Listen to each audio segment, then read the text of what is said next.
So my youngest daughter was born with a very rare genetic condition. It's called lissencephaly.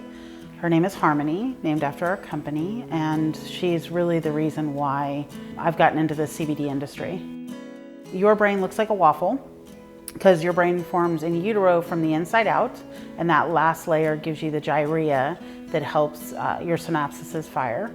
And unfortunately for Harmony, because of her genetic mutation, that last layer of her brain didn't actually form. So it's considered smooth brain as well because her 4 hemispheres of her brain are smooth.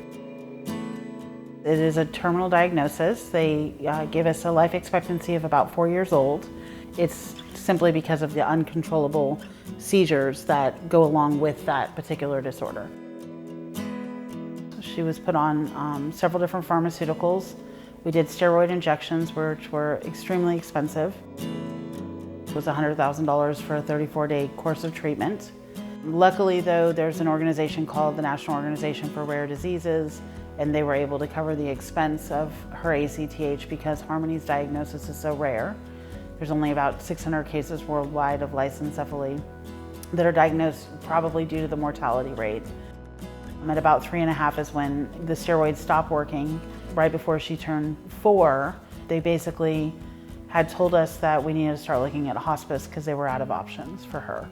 And that's when, my journey at that point led me to CBD and the CBD treatment for Harmony.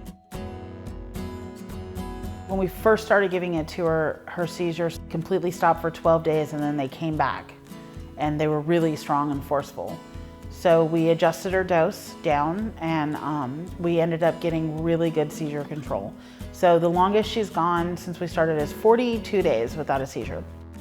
I started looking at, what are the hemp regulations around the country? How are we able to access this?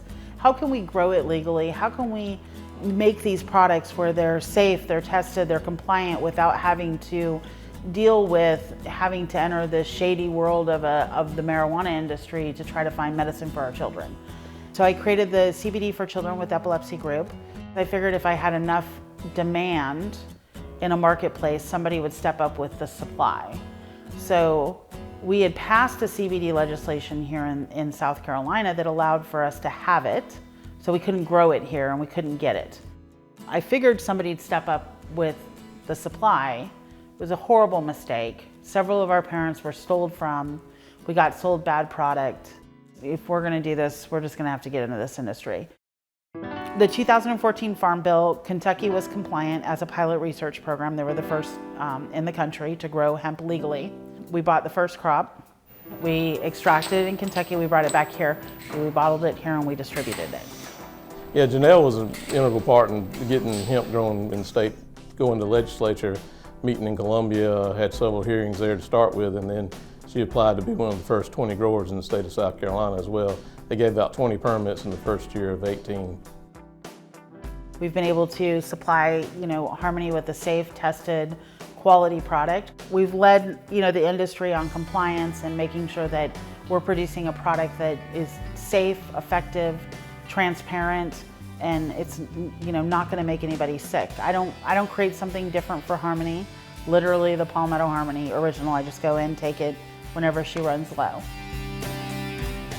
Harmony just celebrated her 12th birthday, which in and of itself is a miracle.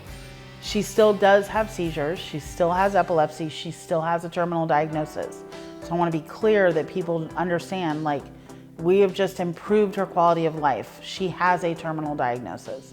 But we've got a 90% reduction in seizures and we've been able to remove 95% of her pharmaceuticals.